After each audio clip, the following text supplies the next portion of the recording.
వే gold trusted gold buyers మీరు తాకట్టు పెట్టిన బంగారాన్ని విడిపించి ఈ రోజు ఉన్న మార్కెట్ ధరకు కొనబడను. విజయనగరం జిల్లాలో అర్ధరాత్రి ఘోర రోడ్డు ప్రమాదం చోటు చేసుకుంది. పూసపాటిరేగ మండలం పిఠాపురం వద్ద ఆగి ఉన్నటువంటి లారీని వెనక నుంచి కారు ఢీకొట్టింది. ప్రమాదంలో 4 మృతి చెందారు, మరో 2కి తీవ్ర గాయాలయ్యాయి. మృతుల్లో ఒకరు విశాఖకు చెందిన ఇరిగేషన్ కాంట్రాక్టర్ శ్రీనివాసరావుగా గుర్తించారు.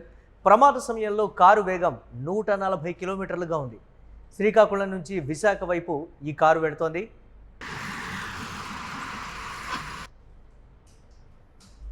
రెడీ ఈ ఘోర రోడ్డు ప్రమాదానికి సంబంధించి మరిన్ని అప్డేట్స్ మా కరెస్పాండెంట్ రమేష్ అందిస్తారు. రమేష్, ప్రమాదానికి గల కారణాలకు సంబంధించి ఏం చెప్తున్నారు? గాయపడ్డటువంటి వారి పరిస్థితి ఏ విధంగా ఉంది? పోలీసులు ఏం చెప్తున్నారు? మురళి, మనం చూసుకుంటే జాతీయ రహదారి మీద అర్ధరాత్రి పోస్ట్మార్టం సమీపంలోని పేరాపురం అయితే ద్వారా ప్రమాదం చోటు చేసుకుంది. దీనికే కారు అతివేగమే కారణమని అయితే పోలీసులు అయితే నిర్ధారణకు వచ్చారు. అయితే టీ తాగడానికి ఒక లారీ యజమాని లారీ డ్రైవర్ ఆపి టీ తాగడానికి దిగిన సమయంలోనైతే నిలిచిన ఆగి ఉన్న 2 మనుషుల్ని ఢీకొని మరి అదే వేగంతో లారీని కూడా ఢీకొనడంతో ఒకేసారి సంఘటనా స్థలంలో 3 అయితే మృతి చెందారు. అయితే మరొకరిని విజయనగరం జిల్లా కేంద్ర ఆసుపత్రికి మెరుగైన వైద్య చికిత్స కోసం తరలిస్తున్న సమయంలోని అతను కూడా ప్రాణాలు కోల్పోయినట్టు చెప్తున్నారు. మొత్తం ఓవరాల్ గా చూసుకుంటే ఈ ప్రమాదంలో 4 మృతి చెందారు. దీనికైతే సంబంధించి పూర్తిగా అతివేగం ఒకటి, అదే మధ్యమత్తులో ఉన్నారు. అర్ధరాత్రి సమయంలో జరిగింది కాబట్టి ఏమైనా జరగవచ్చు అని చెప్పేసి ఈ రకంగా పోలీసులు అయితే విచారణ చేపడుతున్నారు. మళ్ళీ yes right, thanks for updates Ramesh. ఇక శ్రీకాకుళం నుంచి విశాఖపట్నానికి ప్రయాణిస్తున్నటువంటి కారు, ఈ కారు నెంబర్ AP 39MU3322గా ఉంది.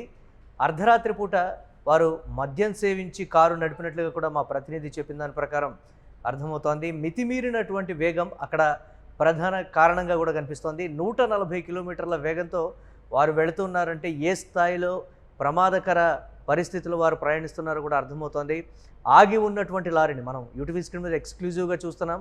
ఆగి ఉన్నటువంటి లారీని ఢీకొట్టినటువంటి పరిస్థితి ఉంది. అక్కడికక్కడే 4 మృతి చెందారు స్పాట్లోనే, మరో 2కి తీవ్ర గాయాల పాలైనట్లుగా కూడా ఈ నేపథ్యంలో తెలుస్తోంది. వారి పరిస్థితి కూడా విషమంగా ఉంది అని అధికారులు అయితే చెప్తున్నారు. పూసపాటిరేగ మండలం పేరాపురం వద్ద జాతీయ రహదారి 16పై సోమవారం అర్ధరాత్రి ఈ రోడ్డు ప్రమాదం అయితే చోటు చేసుకుంది. ఈ ఘటనలో 4 దుర్మరణం చెందగా మరొకరికి తీవ్ర గాయాలైతే అయ్యాయి. శ్రీకాకుళం నుంచి విశాఖపట్నానికి ప్రయాణిస్తున్నటువంటి ఈ కారు నెంబర్ AP 39MU3322 మితిమీరిన వేగం వల్లే ఈ ప్రమాదం జరిగింది అని అధికారులు అయితే ఒక నిర్ధారణకు వచ్చినటువంటి పరిస్థితి ఉంది. అయితే రాత్రి 12 గంటల సమయంలో అతివేగంగా వచ్చినటువంటి కారు పేరాపురం వద్ద దుకాణంలో టీ తాగి రోడ్డుపై ఉన్నటువంటి 2 పాదచారులను ఢీకొట్టింది. అనంతరం వాహనాన్ని అదుపు చేయలేక సమీపంలో ఆగి ఉన్నటువంటి లారీ వైపు ఈ కారు దూసుకు వెళ్ళింది అనేటువంటి మాట.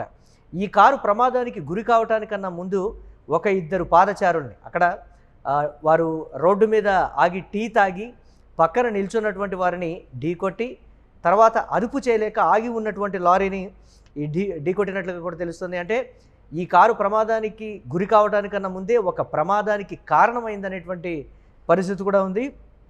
అయితే ఈ కారు డ్రైవ్ చేసేటువంటి వ్యక్తితో పాటు తీవ్రంగా గాయపడినటువంటి మరో 5గురిని విజయనగరంలోని మహారాజా ప్రభుత్వ ఆసుపత్రికి అయితే తరలిస్తుండగా ఒకరు మార్గ మధ్యలోనే మృతి చెందారు. ఆసుపత్రిలో చికిత్స పొందుతున్నటువంటి వ్యక్తి బొబ్బిలివాసిగా పోలీసులు అయితే గుర్తించారు.